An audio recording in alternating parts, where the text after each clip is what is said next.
And speaking of airports, Denver's airport could get another foot of snow today after already getting pummeled in some places of the area Thursday. Might be the biggest snowstorm in 3 years. Yeah, they're used to it there, but this is a lot.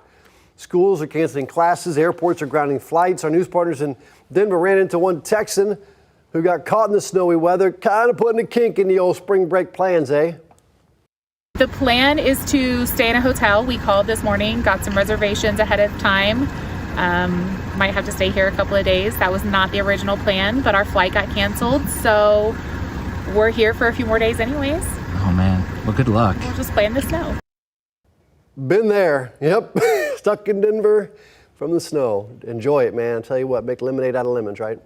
The snow started falling Wednesday night, expected to taper off today. Some places could get up to 2 feet of snow today. A lot of Colorado schools, government offices, businesses already shut down because of the storm. Get on out there and make snow angels, everybody.